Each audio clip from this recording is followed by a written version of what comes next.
কলকাতার দক্ষিণ প্রান্তে এক পুরনো গলির ভিতরে দাঁড়িয়ে আছে ছোট্ট একটা ক্যাফে। মেঘলা দুপুর, কাঠের দরজা, একটু কাত, জানলার পাশে দুটো কাঠের চেয়ার, মাঝখানে গোল টেবিল, আর তার ওপর এক কেটলি চা। চায়ের কাপ থেকে ধোঁয়া উঠছে ধীরে ধীরে, যেন কোনো পুরনো গল্প আবার জেগে উঠছে। আজ এখানে বসেছে নীল আর হৃদিতা। 4 বছর পর এক কাপ চা নিয়ে তাদের দ্বিতীয় সাক্ষাৎ। সময় বদলে গেছে, শহর বদলে গেছে, কিন্তু কিছু অনুভূতির ঠিক আগের জায়গায় জমে আছে। চায়ের কাপ, কাঠের চেয়ারটা, আর দু জোড়া চোখের অপেক্ষা। তুমি ঠিক সময় এসেছো। আমি ভাবছিলাম তুমি হয়তো আসবেই না। ভেবেছিলে, তাই এসেছি। আমার অভ্যাস হয়ে গেছে, যাদের জন্য অপেক্ষা করি তারা আসবে না। আজ ভেবেছিলাম আমি হয়ে উঠি সেই কেউ। চা নিয়েছি তোমার পছন্দ মতো, চিনি ছাড়া। তুমি মনে রেখেছো? তোমার প্রতিটা কথা মনে রেখেছি। তুমি কি মনে রেখেছো আমি কেমন চা খাই? তুমি মাঝে মাঝে 1 চামচ চিনি দাও, কখন আবার বলো চিনি না দিলেই আসল তিতা বোঝা যায়। তখন ভাবতাম তিতা মানেই তুমি।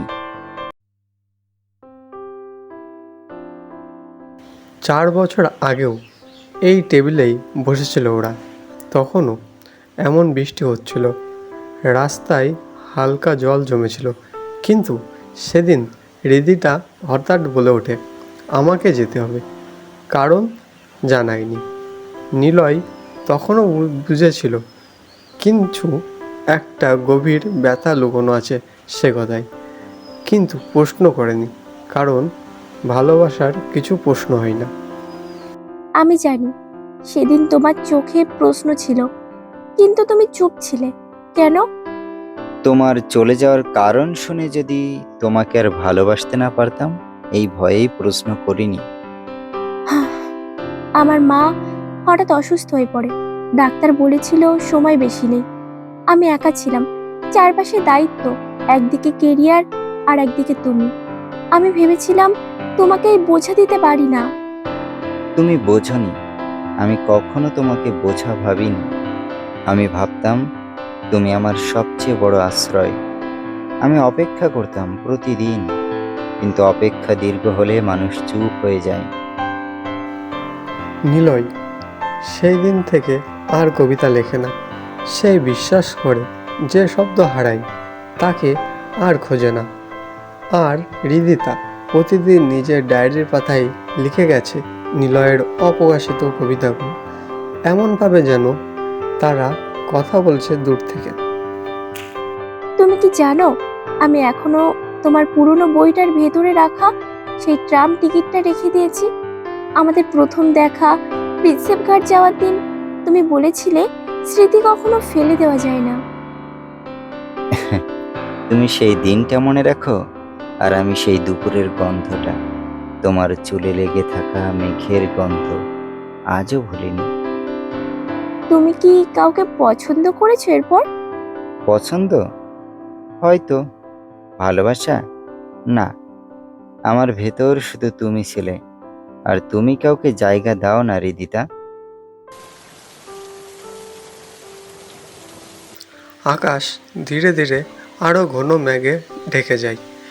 বৃষ্টির ধারা জানলায় টুপটাপ করে পড়ে, যেন ভিতরের আবেগগুলো ঝরে পড়ে সামনের কাছে।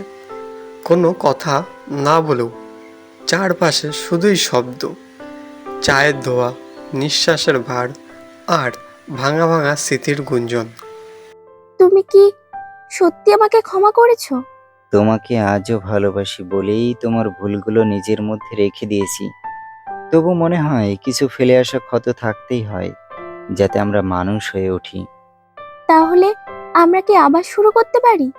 তুমি কি আবার ভালোবাসতে পারবে একজন কবিকে, যে আজকাল শব্দের চেয়ে নীরবতাকে বেশি বিশ্বাস করে?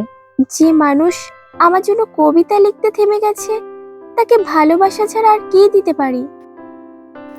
চা ঠান্ডা হয়ে আসে, কিন্তু ভালোবাসার গরম ভাব তখনও উঠছে তাদের চোখে, কথায়, আর মাঝখানে পড়ে থাকা এক কাপ চায়ের স্টিমে। আজও কিছু কথা বলা হয় না, কিন্তু বুঝে নেওয়া হয়।